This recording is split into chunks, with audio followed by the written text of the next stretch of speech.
All right, so here you can see one that I've already flipped inside out. You can see I've got all of the little vents and things here for whenever I'm flipping this inside out to make sure that it doesn't scrunch up funny or not be able to bend around and all of that good stuff. The same thing over here on this guy and on this guy. Over here where I have a straight along, I didn't cut any vents there because it's just gonna be straight, but everywhere where I have a curve, I do have these little vents cut in. All of those corners are clipped so that I can turn that inside out. Also, if you didn't see it before, this has some safety pins in it because whenever I was putting these two pieces together, they weren't big enough to go into any of my hoops. So to make sure they didn't slide around on me while I was doing my back stitching, I pinned them together like this and I held them like so that I could hold it tight right there and sew right in these areas right here so that it wouldn't slide around on me. All right, so to flip this inside out, be gentle. Again, if your stitches are really big, like these stitches are large, it will be very difficult to flip this inside out without ripping it. And I do want to be somewhat careful because all of these hanging strings can get in the way a little bit and get very, very tangled.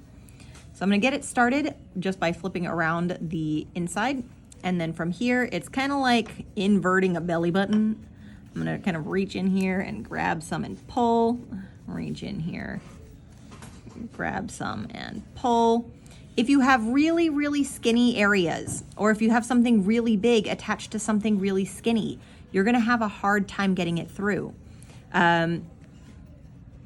If you have something that's a little bit bigger, sometimes it's a little bit easier to get that through a little bit at a time. These are basically just tubes, so these are fairly simple to invert without having too much trouble. But eventually you do reach a point where it gets hard to grab anything. At which point, grab a pencil or any other dull object, something that is not pointy. I repeat, not pointy. I'm using the eraser end. I'm gonna come back over this way and just kind of push from the inside to kind of invert all the rest of that. And I know that I've reached the end whenever I can see just a little bit of my stitches right there. So you can see all of those and get that all done. And this is now inverted. So you can see like so. This one over here is probably gonna be my most difficult one because it does have this weird curve right there, but we're gonna do our best. So wish me luck. All right, come on, apart.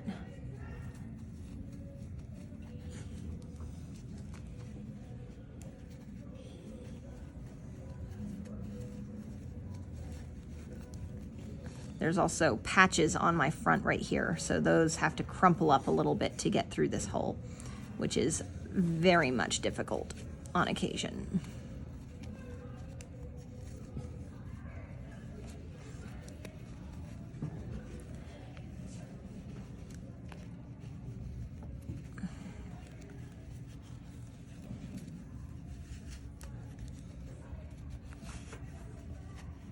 All right. Push and shove, push and shove. Push and shove, push and shove. All right, almost there. Okay, gotta get his other little leg down. And his body all up like so. This is my little angry man. All right, so now that I have all of these inverted, I'm gonna go ahead and invert his tongue, same exact way. And then I need to get a handful of stuffing. So I'll be right back.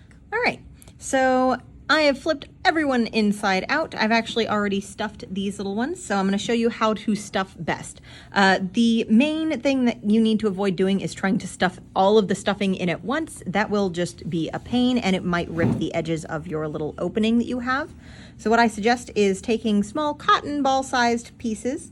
And if you don't have polyfill, cotton balls do generally work very well to get these stuffed. I just like to rip them up a little bit so they're a little bit fluffier. And take little cotton ball sized pieces and shove them in using your finger, or if it's something that's very skinny, you might need to use a pencil to like shove everything back in.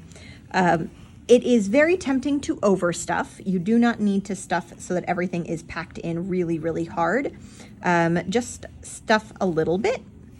Because if you pack in too much stuffing, then they will lose all adorable squishiness and they will become very, very tough. So I only need another one or two cotton balls in there. Let's see. So let's shove that in. Yeah, I'm gonna need probably one more little cotton ball. All right, so I'm gonna stuff right up until I see the edge line that I have right there. So this guy's stuffed, my arms are stuffed, my tongue is stuffed. Now let's talk about how to close these up. Now, I'm gonna start with this guy. I'm going to be flipping this excess fabric back to the inside. That is my first step. Flip this all back in. As long as I'm generally around my line that I had drawn for myself, I'm gonna be fine. It's gonna look something like this. Once you have it in, it generally will kind of hold itself in shape a little bit. It might not be perfect, but it'll do well enough. All right, so there's that. I'm gonna get my thread, and here's where I'm going to use the ladder stitch. So I'm going to come up from the inside a little bit. I like to do that. You don't necessarily need to do that, but I like to. And from here on out, I'm gonna come over to one side,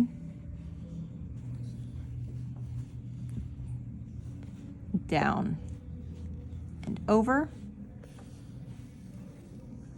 to make that little bar of my ladder. I'm gonna come to the other side, and it's gonna be down and over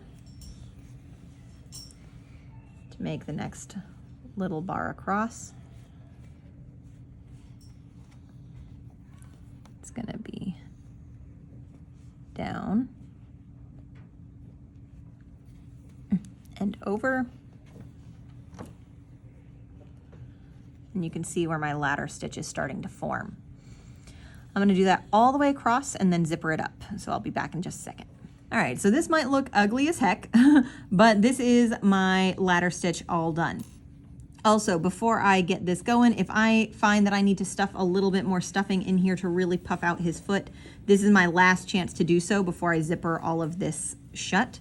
I can just wiggle some in there. Sometimes you need to, sometimes you don't. I think I am going to try and wiggle some in. I might not be able to get through all my stitches. We're gonna find out. Oof. It kind of worked. All the way through. All right, pull that back up so it's out of the way. All right, so remember, ladder stitch is special because once you have it done, you can pull on one end and the entire thing zips shut and stops being visible. Oh, of course I got one corner that decided not to go where it was supposed to. All right, stuff that back into that little corner.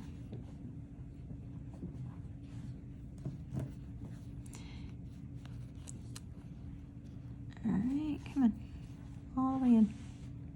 Can they also pull the ladder as they're doing it, or do they You have to wait can, till in they- fact, pull it as you're working on it, especially if your opening is much larger. I would be wary of pulling too tightly because then you might lose track of where you are. All right, so there's my ladder stitch. And to end it off, I'm going to end it the way I always do with ladder stitches, which is some quick little whip stitches. So, whip one.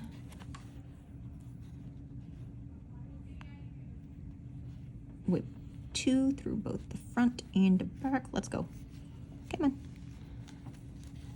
And that makes a little loop. I'm gonna go through one time, gonna go through 2 times. And then I do not want this little tail hanging out here, just hanging out like he, I don't know, lost his stitchery. So what I'm gonna do is I'm actually gonna go back into my fabric very, very close to where that tail starts. I'm gonna come out just about anywhere. It's gotta be about 1 inch away, but you know, anywhere really. And when I do that, I'm gonna pull this a little tight so that it squinches in some, cut very close to my fabric, and when it unsquinches, it hides it inside his body. So I can take some of this stuffing, work it back down his leg because it all got squished up there. And now this guy's all stuffed. All right. I also have a way of using the whip stitch to both close these guys and attach them on. So that will be what I show you next.